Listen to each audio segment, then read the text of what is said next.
Videotaped at the studios of City Video, it is time for Cannabis Common Sense, the show that tells you the truth about marijuana and the politics behind its prohibition. And now here's the host of your show, Paul Stanford and Paul Loney. Hello and welcome to another exciting edition of Cannabis Common Sense. Our show is a production of our political committee, the Campaign for the Restoration and Regulation of Hemp. Our political committee is the sponsor of a petition drive that is now in full swing, the Oregon Cannabis Tax Act. And we are the three chief petitioners. I'm Paul Stanford. I'm Paul Loney. I'm Dr. Philip Levesque. And thanks, folks, for tuning in, as Paul said, for another exciting edition of our show. And Paul, what is our topic for this week? Well, we're going to talk about Hemp BC and the situation that's developed, at least during the first part of the show, before we go on to some news. Up at Hemp BC in Vancouver, British Columbia, some of you may recall, we did a series of interviews that were over a month of shows last year, where Paul Loney and myself and our producer went up to Vancouver, British Columbia, and interviewed Mark Emery, Sister IC, and some other people that worked at and currently do at Hemp BC. So we are going to play a bit of the interview that we didn't get into the show last year when we covered that. We didn't use this interview where Mark Emery actually was across the street from the two businesses he started. Yeah, I should give everybody a little background of what went on and before we lead into today's situation. As probably a lot of you know, Mark Emery was the founder of the Hemp BC empire, as it's known, up there, and he started off with a magazine, Cannabis Canada, which is now called Cannabis Culture, and it's still a very good magazine. And he also had a seed sales store that he founded, and he does that by mail order now. And then he founded an outlet store for hemp clothing and smoking accessories, and a little restaurant next door to that, which was called Cannabis Cafe, which had all sorts of delicious food and beverages that had hemp involved in the preparation of it some way, from cannabis coffee, a mixture of coffee and cannabis, into a nice hot beverage, vegetarian burgers with hemp seed in it, and a lot of hemp seed oil, and I found it delicious. What did you think, Paul? I thought the food was great. It was homemade, fresh, using fresh organic ingredients, and hemp seed oil in just about everything, and hemp seed meal, which adds a kind of a nutty flavor and a texture to the food when the hulls of the hemp seed are present. Yeah, I thought it was great. And it was it was such a very nice atmosphere up there, very low key. People there were respectful of each other, of the city itself. I mean, they didn't have people congregating out front, looking like derelicts or anything. Or, I mean, it was just like, if you walk by on the street, you think there's two more businesses in the middle of, urban Vancouver, doing a really good thing. It's West Hastings Street, folks, if you get up that way. Definitely recommend you check it out. It's right near the Gaslight District, or it might actually be in a Gaslight District. I don't know the actual boundaries, but it's on West Hastings. And recently, Mark Emery started all this business, and because he became such a high-profile person and was always challenging the authorities, taking out large ads when the heads of states came into Vancouver, BC, invite them all down to enjoy a nice bowl at his restaurant, that the government felt they had to crack down on him because he was too high profile. And he was very media friendly, very photogenic, very quotable person, as you'll see in the interview. They went after him, and they had a lot of phony, they had raids where they came in and they would haul out his inventory worth thousands of dollars, tens of thousands of dollars, and had it all locked up, which is his money, and he had employees that he had to put out of work. And he finally, had a deal with the authorities up there that he would sell his businesses, the Hemp BC store and a Cannabis Cafe store, and his law center that he started to protect people who were busted for growing or possession. He would sell those three businesses to the folks who were actually running the businesses for him. and he would get out of that totally, and he would just be into himself, his magazine, and his seed sales. And so that's where it was this is about 2 years ago, that's where it was last year, and we're up there visiting, and you'll see Mark Emery talking about it as part of that deal. He wasn't allowed on that block where his shops were.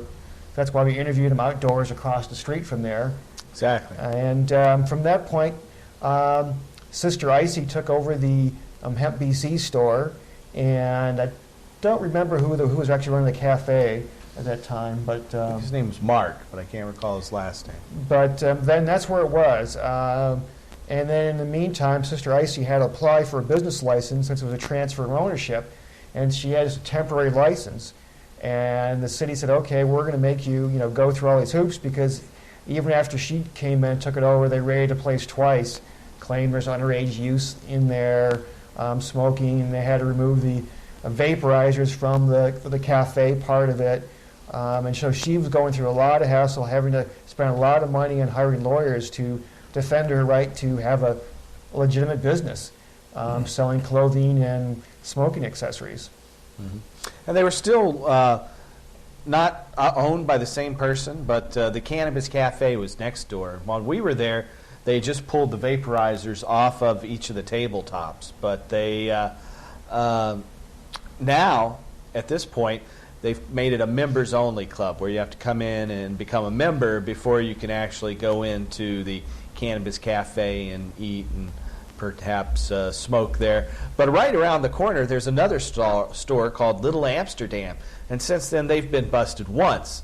And then just in late April, across the street, another business has opened up that sells marijuana this time now. Hemp BC sold marijuana seeds, but never actually sold marijuana per se at the store, where this new business directly across the street there on West Hastings sells marijuana for medical purposes. However, you can state your medical purposes. So someone with our show was up there just recently as we're taping, and they went in, said they had migraines, got some marijuana. So it's pretty easy to do. It's not like here in Oregon with our ballot measure 67, you have to have your physician fill out a whole raft of new forms that they've just come up with and put down an application fee before you get a picture ID. There you can just go in and immediately access marijuana and buy it. Also under our bill, no sales are allowed, so the patients have to grow it themselves, and that's often very difficult for a wheelchair-bound MS patient or someone undergoing chemotherapy for cancer. Yeah, well, we can go in and talk a bit about Sister Icy's current problems and what happened up there with her business license appeal to City Council, because they denied her, and she had to appeal to the City Council. Or we could run the video, Mark, first. What would you think? Let's go ahead and run that video. It's 4.5 minutes. I think it's a real good interview. It's right across the street from Mark's store. Of course, he'll explain all that in the tape. Yeah, they'll give you a good history, and we can update it when we get back. So roll the tape, please.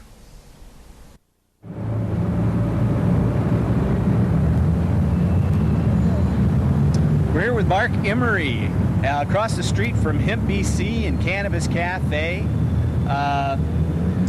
This is a street you can't cross, Mark. Oh, yes, it's a famous place. There's the cafe. That's $250,000 for that fine restaurant. Now, at least get good reviews in New York Times and Rolling Stone and other places than the Hemp BC store. We used to call it the Hemp BC Superstore. The little grow shop was downstairs, Hemp BC upstairs, the cafe on the one side. We were also residents of the second and third floors. We were building a Montessori school. The Hemp BC Montessori School is being built on the third floor, and the second floor is going to be where Cannabis Canada magazine is going. And then when they cancel our licenses, we cancel all those programs. But we're going to have a school incorporated there for the children of our staff. That's great. As well as children. Yeah, we had a lot of wonderful plans. We employed 43 people full-time up till the end of January, and of course, basically 30 people are still kept, but only 9 under my actual employment now. Those are run by their own new owners. And what was it it like divesting yourself of your babies? Oh, I was sad for a couple of weeks, but you get to accept everything. In this world, I've learned to not, you want to come in for this, but I've learned not to be too concerned about property or things like that. Women property, they all come and go. You've got to enjoy the process by which they've, come and gone. Mm-hmm. And to that degree, I'm really happy with what we've done, not necessarily happy with what I've ended up with. But that's a very, that's Well, the end isn't here yet, right? No, that's true. So, That's true. So hopefully there'll be a happy ending to this. Oh, there's still a happy ending. There's lots of happy endings every day, and there's always tragedies and things that get in the way and obstacles too. That's the inevitable process of living. We just can't got to be courageous and face up to them and not be cowardly and look at our obligations straight in the face and go ahead and do the work that needs to be done. So you're not allowed to go across the street, is that correct? I cannot leave this park and go that way, yeah. And this is after they raid you the second time? No, this is after two Americans went back and claimed I gave them $5 worth of hash. Yeah. Yes. And then that was held around for a couple of months until they decided they wanted to keep me away from that block. See, the Rolling Stone article just came out, and they wanted to torture me by having all these people come to find me and look for me, but I'm not allowed to meet them, type of thing. So you're not allowed, so you had to sell your businesses, you can't even go there? Oh, and I had to sell them at next to nothing, but I sold them to my employees, so they're run by people who understand how to run them. And then you kept the debt. Oh yeah, I kept the debt. Yeah, they didn't even put any money down. They just paid me on a weekly basis like a salaried employee for 5 years. And so I'm busy paying off the debt now. Well, the debt's not that bad, all things considered. It's only about $100,000. We'll pay that down in a couple of months. So are you trying to challenge the restriction from going to the store? No, the police want that so bad that if I just unload, they just charge me something else and get the judge to do the same thing. Sometimes you have to learn to play ball. I mean, like I said, anywhere in the United States, I'd be in jail for 20 years now. Right, or more. So, yeah, Canadians have learned, they'll put up with me to some degree, I mean, the establishment, and, but, they can play hardball when they want, but they also like to send messages in lieu of any really big action, and despite what it would appear to me, like you're losing $400,000 worth of inventory over 4 years and 2 raids is pretty big, but to them, that's just a message. Yeah, it's sad. It's a message. So this is the street, and were those buildings occupied before you moved in there? No, the one on where Cannabis Cafe was actually empty. The one where MPC is was where the Eastern Art Store has moved over. Cabbages and Kinks is new. That was abandoned. The other building down there has been rebuilt. It was abandoned. Across the street where the MPC Legal Assistance Center is now was a firebombed building, and the buildings adjacent to it were abandoned, including this old bank. And now the block's completely filled up. And it's anchored around our businesses. We certainly draw the bulk of people who come to Cabbages and King's Basics, the place across the street, the restaurants in the area. That's what they say, when you talk about public safety, you need people around. When people are around going in and out of business. Oh, we used to patrol the streets. We used to have our own private police here. There was nothing bad ever was going to happen on the street when we ran it. We had people patrolling it, so we had private cops, everything, our own people, all that. It was a very nicely organized block. That's what they say, if you have public, it's safe. It's when the place is abandoned, when it's not safe. Oh, yeah, yeah. And that's just right over across the street here, right? Oh, That yeah, you can block's see what still decay abandoned, looks right. like that way, yeah. Right. From what we've heard, all of your neighbors really They'll say loved you. Yeah, you can go interview them. So I hope you enjoyed that interview. I think it kind of illustrates some of the crazy insanity that our drug war can lead us to, and in particular with Mark Emery. Do you want to update him on the story of what's happened with? Well, what happened with Sister Icy, the woman who Mark Emery sold the store to, as he was forced to sell the store to get out of his legal problems. She was running the store, great. They came in a couple times and raided. They hauled off some of her inventory once, and then they charged her at one point. Meanwhile, like I said, back up a bit here. She was applying for a business license, and she had to go in front of the city council because the licensing bureau was recommending denial. And then, in the meantime, one of the times when they busted her, they charged her with what's the term they have up there, was facilitating the use of cannabis, of legal substance by actually selling these smoking devices. They charge her, it's almost the equivalent of like delivery, which is a pretty serious charge. And she was fighting that, but at the same time she went after them, saying that they were, had unlawfully seized her property. And so that was a standoff in the court system there, and that they had Sister Icy's claims that they had made a deal where they would drop the charge of her facilitating use of cannabis, i.e. by selling these products, and she would drop her claim of them seizing her property and going for damages. And then therefore, and so that couldn't be brought up at the city council permit process, the process of her, of her being charged with contributing to the use of cannabis, who's selling these products. But when a hearing came for the city council, they had different hearings. The mayor had to recuse himself because he stated on the first hearing that these people would be gone by Christmas, so he had to recuse himself.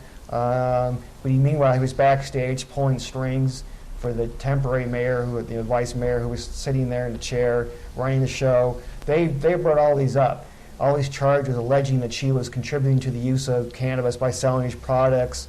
Her lawyers did a good job of complaining and saying it shouldn't be allowed to hear this evidence. The city council didn't care.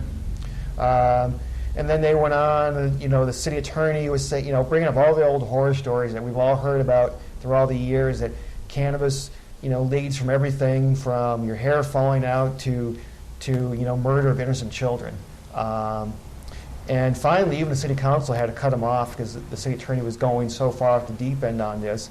But they voted unanimously to deny her license, saying that she is contributing to the delinquency of Canadian minors, Vancouver's minors, by not, carding people who come into her store to shop, and by selling to anybody, products to anybody and everybody, and that there was open smoking going on in her store.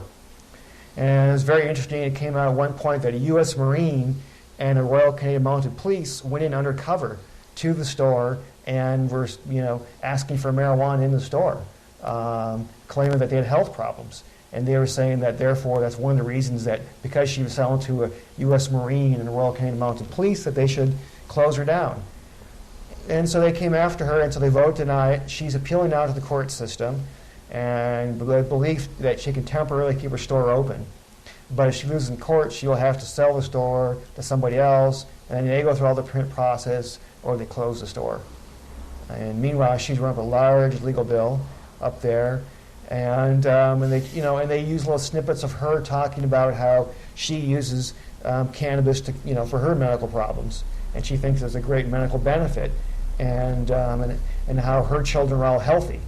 They use these little words, just little tiny snippets from interviews she's given, like the one she gave on our show last year, but saying that she believes in cannabis, and they said, oh, that makes her evil. In any case, that's where it stands. It's another sad story of government oppression up there, but I just find it interesting that he had a U.S. Marine go undercover up there. Under what authority, I'd like to know, but we'll have to try and dig into that. I thought they couldn't use the military and law enforcement here in the United States. I don't see how they could send them into Vancouver. Yeah, that's a different country. So the Marines are invading Vancouver. Yeah, it's a different country. So up there, maybe they're Marine.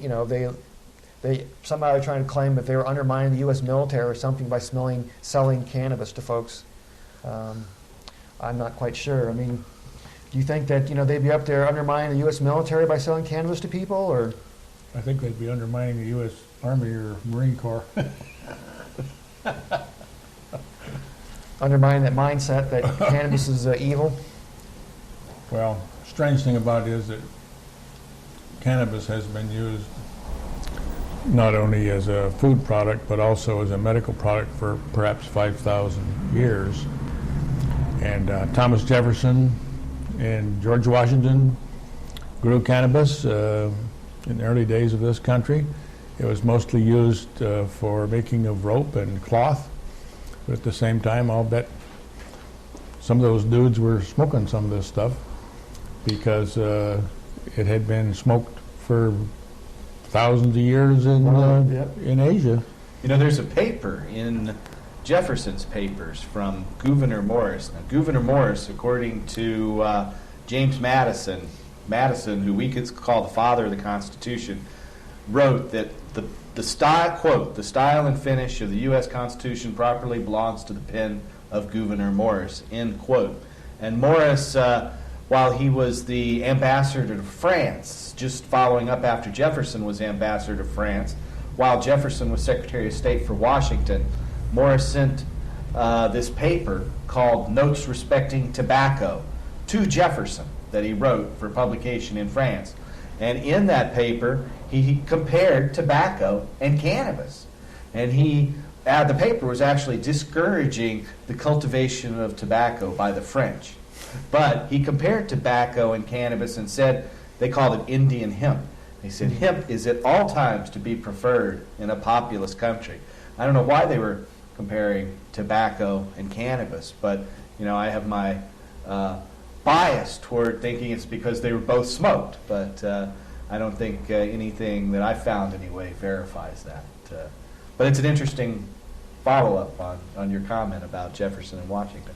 Yeah, I'm sure, for at the very least, because both were grown in the U.S., and they both were trying to, the U.S. was trying to make sure that they could succeed financially as a country. But now that they were, cut off from Britain and were on their own as an independent country, they had to have something, some of the trades, some things that they needed to import. Because you got to remember, it's not like today where the U.S. is a giant financial power. Back then, the U.S. Wasn't that big of a financial power. It was a backwater colonial outpost. At that time, Britain and France were it in the world as far as financial power is, and then probably, part of the Austrian Empire was maybe third, and somewhere near the Russian Empire. So in fact, in the American colonies prior to independence, the British required that all colonists who had 40 acres or more of land had to put 10% of their land under cultivation for hemp. And that 10% of hemp cultivation was their taxes. That was how they paid their taxes. What the British would do is they'd take that hemp and they'd use it to make the sails and the rigging for their ships, and they'd also create what we call oakum, which is the caulk that went between the boards to make sure the water didn't seep in when they were out at sea. So they found that hemp rigging and sails lasted 3 times longer than any alternative, such as cotton. So if you're at sea for 6 months and your sails fall apart, you're in big trouble. I'm rather surprised to hear that oakum was made out of hemp, because during World War II, I worked in shipyards, and they were making barges, and they were driving oakum into the seams between the boards, and then they would seal them with creosote pitch. But the strange thing about it is that the oakum had the odor of creosote. And I didn't know where the stuff came from. I wouldn't be surprised if it was cannabis hemp at all, but just like I said, I didn't know what that stuff was, but I don't think anybody was smoking the... They didn't want you to know it was cannabis hemp. They didn't want anybody trying that, I'm sure. Well, what we used the stuff for, because it had this creosote on it, is we used to put it in the band of our hats to keep the mosquitoes away because of the creosote pitch that it had on it. And that worked real great. Ah, that's interesting. You're a World War II veteran. You walked into Germany, I think, for several months, you said, on some of our previous shows. Then after that, you went to medical school and started your medical career here at University of Oregon Medical School? That's correct, yes. I taught in medical schools for 22 years, and I practiced medicine outside for another 10 years. Mm-hmm. These folks here won't brag about themselves as much as I think they should, but Dr. Levesque is a retired professor of pharmacology and toxicology. Paul Loney here is an attorney, and you were the secretary of the Green Party, I believe, or the Pacific Party. Now they're Pacific Greens? No, Pacific Greens, correct. Right, and president of the Oregon Wildlife Federation. So I should probably throw in that those other groups are not affiliated and don't necessarily agree with the points of our TV show, Cannabis Common Sense, but I thought or maybe they do, I don't know. But I thought I'd mention that. Yeah, it's good. I mean, I know in the past the Pacific Party, which is now the Pacific Greens, has endorsed the past versions of the Cannabis Tax Act, and in May, at the May convention for the Pacific Greens, they're going to take up the endorsement of the new Cannabis Tax Act, the one for the year 2000, which we need. What is it? How many signatures do we need for that one? 66,748 valid registered Oregon voter signatures are needed, and that's 10.5% less than were needed over the last 4 years. That's because of the low turnout in the gubernatorial race last November, 1998. So we need a buffer, though, more than that, of course. About 30%. So we need to turn in roughly 90 to 95,000 registered Oregon voter signatures to ensure qualification. Well, yeah, what I'm shooting for is that we have 100,000 signatures when we turn it in, 100,000 raw signatures, the ones that we've gone through, and obviously, gotten rid of the ones that are people didn't fill out correctly and around county, whatever, not completely. But 100,000 raw signatures, and I think that'll take us there. And I think that's a viable goal. It's a good number to keep all in our heads, to keep that positive focus that people talk about, to think positive. And like I say, in May 15th, Pacific Green Party will be voting on it to endorse it, and whatnot. And I know the American Anti-Prohibition League has endorsed, the OCTA for the year 2000, and I'm sure, other groups are lining up right now as we speak, as this is being aired, to endorse this.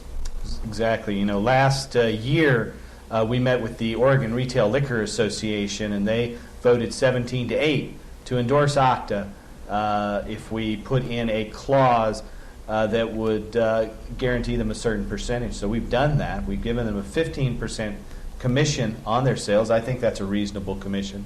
It's not too high or too low. And so we're hoping that they're going to vote again to re-endorse our initiative. The Libertarian Party. I want to remind viewers, it's kind of a lot later than we normally give this plug, but please call us. Please call us and let us send you our petition.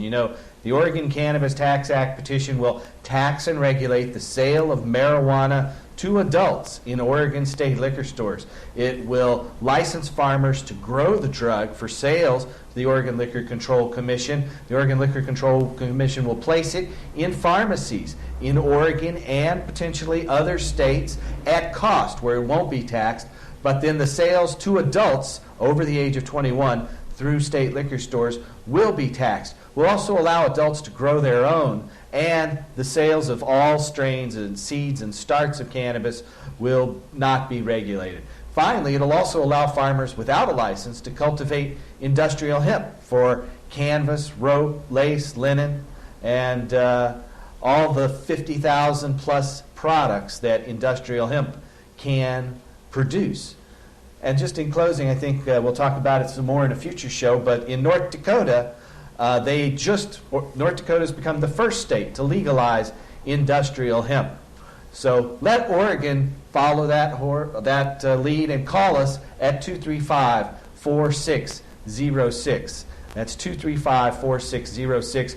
We've just got over our first 1,000 signatures as we're taping here in late April. We need 100,000 more, 99,000 more, as Paul was saying. So we need your help to do that. Call us. Let us send you that petition, 235-4606.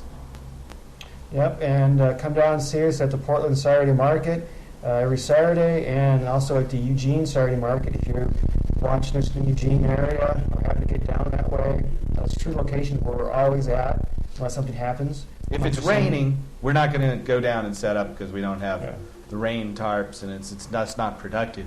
But if it's a sunny day, we'll definitely be down there, so come on down to the Saturday Market. So thanks, Sonny, and thank Oregon Cannabis Tax Act for the year 2000, 100,000 signatures, 235-4606. Our petition drive is in full swing, so let's send that to you. Thanks for coming again, Dr. Levesque, and we'll have you back for the next few weeks. And thank you, Paul. Good night.